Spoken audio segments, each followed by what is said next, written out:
several countries have spoken out against the resignation of the Bolivian President Evo Morales, denouncing the event as a coup. Among them, Argentina, Cuba, Mexico, Venezuela and Russia. The Bolivian opposition claims the police are currently seeking to detain Morales, but the chief of police denies that there is a warrant for his arrest. I denounce in front of the world and the Bolivian people that a police official publicly said he was instructed to execute an illegal arrest warrant against me. In addition, violent groups assaulted my home.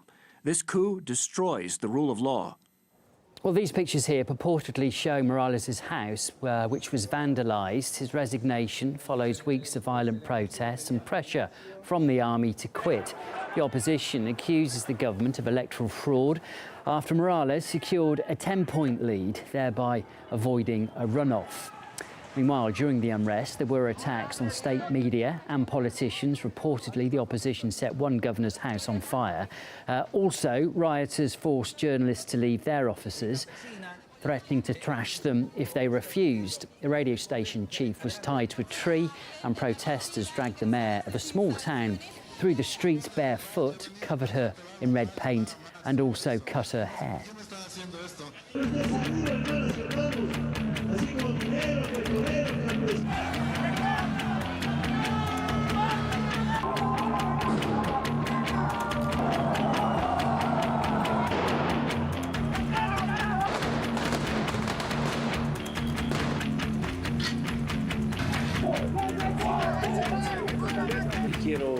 I want to denounce what is taking place before the Bolivian people and the entire world. As you know, brothers of the press, this is a coup d'etat against a democratically elected government.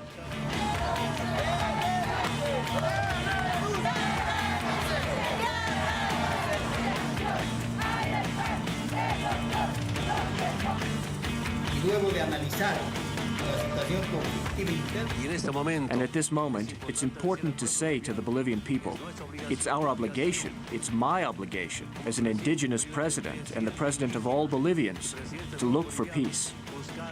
The irony here is that Carlos Mesa, back in 2002, he was vice president of the country, and the president carried out a massacre. A crackdown, violent crackdown, dozens and dozens of people killed against protesters that were demanding nationalization of gas resources in the country. The president then resigned. Mr. Mesa became president, acting president, and a year later he resigned. Who forced him to resign was Evo Morales, who was a union leader back then, a protest leader, and on a wave of public support, he rose to become president. He's ruled the country for 14 years since. And the irony here is that now the roles have been reversed. Now it is Evo Morales who's been forced to resign by Carlos Mesa, who's leading the protest. Evo Morales was a staunch critic of the United States, of its foreign policy.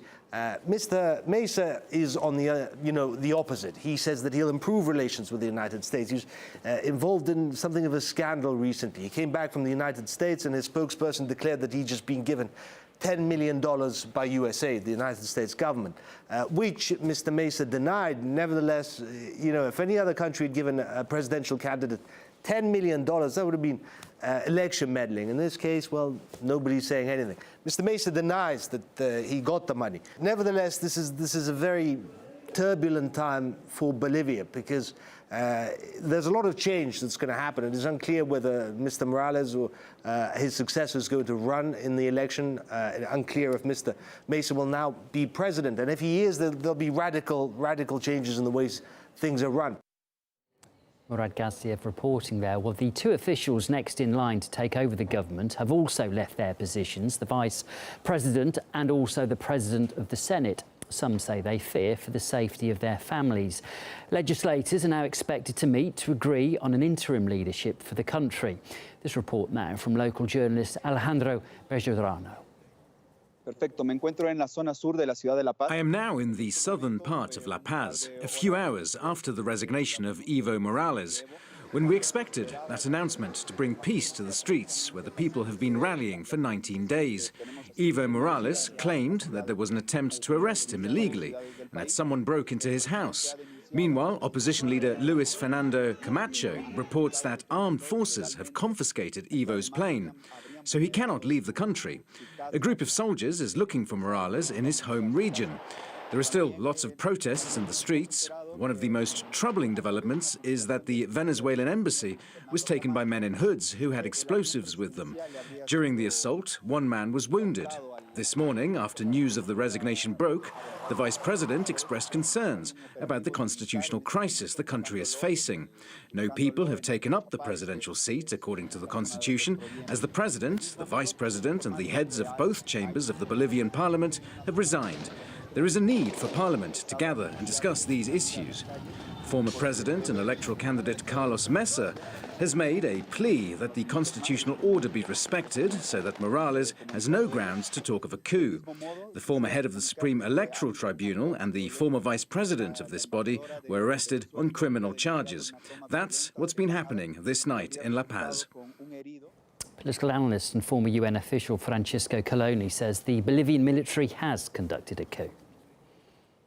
Bolivia fell into, a situation of almost, I would say, a coup d'etat.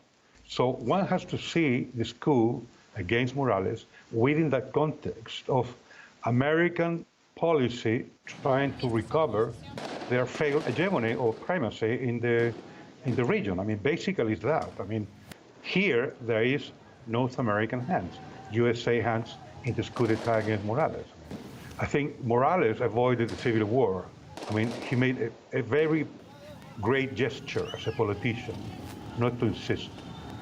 Because he could have called the UN. I mean, he may take the phone, talk to Guterres, and say, look, here I have the proofs. I mean, our army is telling me to resign. And that's a coup d'etat. That's against democracy. He won the election, and the American state organization validated it.